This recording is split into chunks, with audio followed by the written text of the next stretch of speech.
Hey folks, I'm going to show you a portfolio that I think is really great. I'm going to show you 3 things on it that are fantastic and 2 things that could be improved.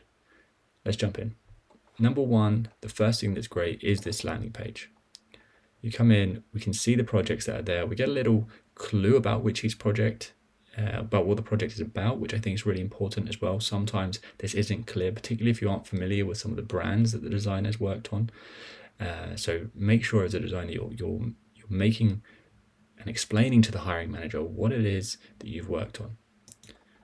As we come down the page, we're seeing the first thing we see actually this imagery is of a piece of hardware. So that's really interesting, really exciting. And if you're a hiring manager that's been looking through portfolio after portfolio or website after website, it's really cool to see something like this. As we scroll down the page, we're also seeing some more imagery of things that have been worked on. So we have a website there, we have an app here, we have another website down here. So we're getting a flavor for the different things through really interesting imagery. And the second great thing that's going on in this portfolio is that there are actually only 3 case studies that are on the page.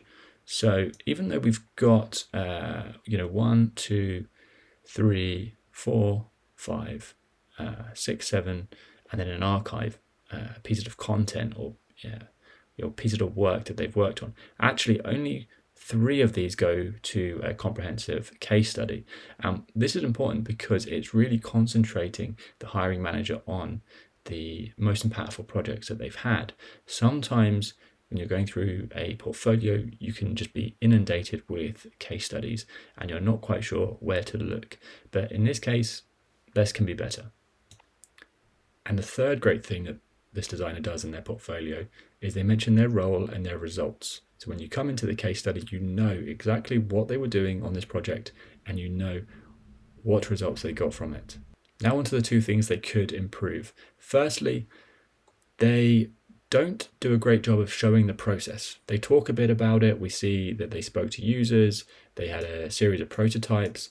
They speak about it, but we just don't see it. I don't know what this designer was doing. I don't know what trade-offs they had to make during their design process, and that's really interesting for me as a hiring manager. I want to see that decision-making process and how they're going to evaluate different screens. So try and include that if you can. The second thing I would improve is including a case study around OpenAI or Stripe. These are really great brand names to be associated with, and clearly this designer is a top-notch designer, Class A designer if they're working in one of those places. However, I would love to see a case study that mentioned some project that they were doing in either of those places.